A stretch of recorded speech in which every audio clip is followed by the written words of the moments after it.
ഈ വീഡിയോയിൽ ഉൾപ്പെടുത്തിയിരിക്കുന്നത്: 1. വെടിനിർത്തലിന് നീക്കങ്ങൾ ആരംഭിച്ച ഇറാൻ. 2. ഹോർമൂസ് കടലിടുക്ക് അടയ്ക്കാനുള്ള നീക്കം. 3. ഇറാന് ട്രംപിന്റെ മുന്നറിയിപ്പ്. 4. ഇസ്രായേലിന്റെ വ്യോമ പ്രതിരോധ സംവിധാനങ്ങളെ തകർത്ത് ഇറാന്റെ തന്ത്രം. 5. ഖമേനിയെ വധിക്കണമെന്ന നെതന്യാഹുവിന്റെ ആഹ്വാനം. 6. ആണവ ചർച്ചകൾക്ക് വഴങ്ങാമെന്ന ഇറാന്റെ നിലപാട്. 7. ഇന്ത്യക്കാരെ ഒഴിപ്പിക്കാനുള്ള നീക്കങ്ങൾ. ഇക്കാര്യങ്ങളെല്ലാമാണ് ഈ വീഡിയോയിൽ പ്രതിപാദിക്കുന്നത്.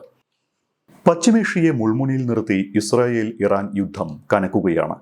ഇരു രാജ്യങ്ങളും പരസ്പരം നടത്തുന്ന ആക്രമണങ്ങളിൽ വലിയ നാശനഷ്ടങ്ങളാണ് സംഭവിച്ചുകൊണ്ടിരിക്കുന്നത്.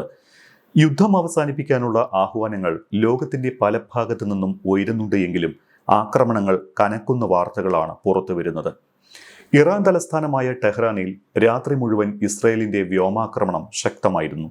ദേശീയ ടെലിവിഷൻ ആസ്ഥാനം ആക്രമിച്ചതിന് പിന്നാലെ നിരവധി തന്ത്രപ്രധാന മേഖലകളിലും ആക്രമണം നടത്തി. 45 പേർ കൊല്ലപ്പെട്ടുവെന്നും 100-ലേറെ പേർക്ക് പരിക്കുണ്ടെന്നും ഇറാന്റെ ആരോഗ്യ വിഭാഗം അറിയിച്ചിട്ടുണ്ട്. ഇറാന്റെ മിസൈൽ ശേഖരത്തിന്റെ 1/3 തകർത്തുവെന്നാണ് ഇസ്രായേൽ സൈന്യം അവകാശപ്പെടുന്നത്.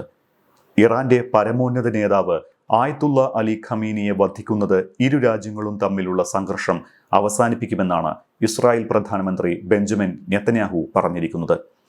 ഇറാനെതിരായ ഇസ്രായേലിന്റെ തുടർച്ചയായ സൈനിക നടപടികളെയും അദ്ദേഹം ന്യായീകരിച്ചിട്ടുണ്ട്.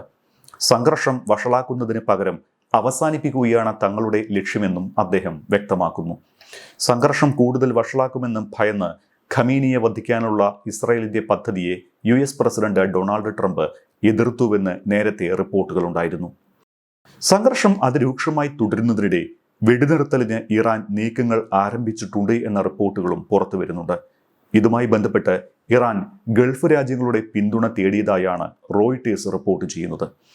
US പ്രസിഡന്റ് ഡൊണാൾഡ് ട്രംപിന്റെ സ്വാധീനം ഉപയോഗിച്ച് ഇസ്രായേലിനെ വെടിനിർത്തൽ ധാരണയ്ക്ക് സമ്മതിപ്പിക്കാൻ ഇടപെടണമെന്നാണ് ഗൾഫ് രാജ്യങ്ങളോട് ഇറാൻ ആവശ്യപ്പെട്ടിരിക്കുന്നത്. ഖത്തർ, സൗദി അറേബ്യ, ഒമാൻ രാജ്യങ്ങളെയാണ് ഈ ആവശ്യവുമായി ഇറാൻ സമീപിച്ചിരിക്കുന്നത് എന്ന് റോയിട്ടേഴ്സിന്റെ റിപ്പോർട്ടിൽ പറയുന്നു. ഗൾഫ് രാജ്യങ്ങളിലെ നേതാക്കളും നയതന്ത്ര ഉദ്യോഗസ്ഥരും വിഷയത്തിൽ ചർച്ച നടത്തിക്കൊണ്ടിരിക്കുകയാണ്. ഇരു രാജ്യങ്ങളും തമ്മിലുള്ള സംഘർഷം രൂക്ഷമാകാതെ എത്രയും പെട്ടെന്ന് അവസാനിപ്പിക്കാനുള്ള നീക്കങ്ങളാണ് നടത്തിക്കൊണ്ടിരിക്കുന്നത്. ഇതിനിടെ ഇസ്രായേലും ഇറാനും തമ്മിലുള്ള വെടിനിർത്തൽ സാധ്യത US പ്രസിഡന്റ് ഡൊണാൾഡ് ട്രംപ് പരിഗണിക്കുന്നുണ്ട് എന്ന് ഫ്രഞ്ച് പ്രസിഡന്റ് ഇമ്മാനുവൽ മാക്രോ അറിയിച്ചിട്ടുണ്ട്. G7 ഉച്ചകോടിയിൽ നിന്ന് ട്രംപ് നേരത്തെ പോയത് ഒരു പോസിറ്റീവ് കാര്യമാണ് എന്ന് മാക്രോ വിശേഷിപ്പിച്ചിരിക്കുന്നു. വെടിനിർത്തലിന് ഇസ്രായേൽ സമ്മതിച്ചാൽ ആണവ ചർച്ചകൾക്ക് വഴങ്ങാമെന്ന് ഇറാൻ അറിയിച്ചതായാണ് റോയിട്ടേഴ്സിന്റെ മറ്റൊരു റിപ്പോർട്ടിൽ പറയുന്നത്. എന്നാൽ സംഘർഷം രൂക്ഷമായാൽ ഹോർമൂസ് കടലിടുക്ക് അടയ്ക്കുന്നതിനെ കുറിച്ച് ഇറാൻ ചിന്തിക്കുന്നുണ്ട് എന്നും ഇറാനിയൻ വാർത്താ ഏജൻസിയായ IRINN കഴിഞ്ഞ ദിവസം റിപ്പോർട്ട് ചെയ്തിട്ടുണ്ട്. ഇറാൻ പാർലമെന്റ് അംഗമായ ഇസ്മായിൽ കൗസാരിയെ ഉദ്ധരിച്ചാണ് ഈ റിപ്പോർട്ട് പുറത്തു വന്നിരിക്കുന്നത്. 2024 ഇറാൻ ഇസ്രായേൽ സംഘർഷമുണ്ടായപ്പോഴും ഇറാൻ ഹോർമൂസ് കടലിടുക്ക് അടയ്ക്കുമെന്ന് ഭീഷണി മുഴക്കിയിരുന്നു. അന്ന് ഹോർമൂസ് കടലിടുക്കിനടുത്ത് വെച്ച് ഒരു വിദേശ കപ്പൽ ഇറാൻ റവല്യൂഷണറി ഗാർഡ് പിടിച്ചെടുത്തിരുന്നു. ഇത്തവണ കാര്യങ്ങൾ യുദ്ധത്തിലേക്ക് തന്നെ നീങ്ങിയ സാഹചര്യത്തിൽ ഇറാൻ തങ്ങളുടെ നിർണായക നീക്കങ്ങളിലൊന്നായി പരിഗണിക്കുന്ന ഹോർമൂസ് കടലിടുക്ക് അടച്ചേക്കുമെന്ന് തന്നെയാണ് നിരീക്ഷകർ വിലയിരുത്തുന്നത്. ഇറാൻ തങ്ങളുടെ പ്രതികാരം ഹോർമൂസ് വഴി ചെയ്താൽ അതിന്റെ പ്രത്യാഘാതം വലുതായിരിക്കും.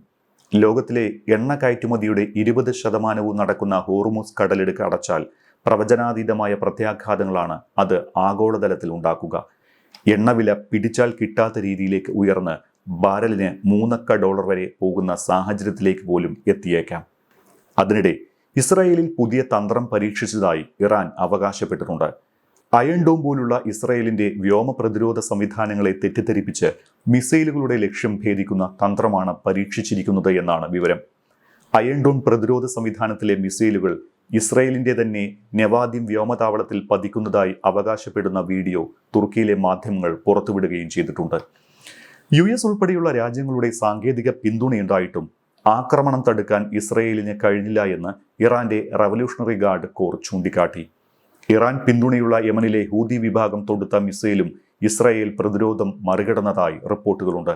എന്നാൽ ഇറാന്റെ അവകാശവാദത്തെക്കുറിച്ച് ഇസ്രായേൽ ഇതുവരെ പ്രതികരിച്ചിട്ടില്ല.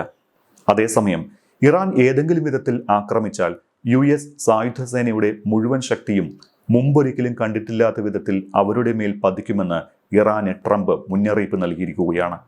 ഇത് ഇറാനെ അക്ഷരാർത്ഥത്തിൽ ഞെട്ടിച്ചിട്ടുണ്ട്.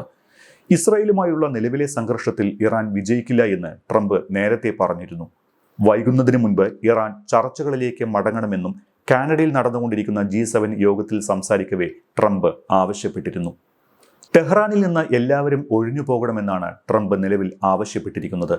ഇറാന് ആണവായുധം കൈവശം വെക്കാനാവില്ല. ഞാൻ ഒപ്പിടാൻ പറഞ്ഞ കരാറിൽ ഇറാൻ ഒപ്പിടേണ്ടതായിരുന്നു. എന്തൊരു നാണക്കേട്, മനുഷ്യജീവിതം പാഴാക്കൽ. ലളിതമായി പറഞ്ഞാൽ ഇറാന് ആണവായുധം കൈവശം വെക്കാൻ കഴിയുകയില്ല. ഞാൻ അത് വീണ്ടും വീണ്ടും പറയുന്നു. എല്ലാവരും ഉടൻ ടെഹ്റാൻ ഒഴിയണം. ഇതായിരുന്നു ട്രംപിന്റെ വാക്കുകൾ.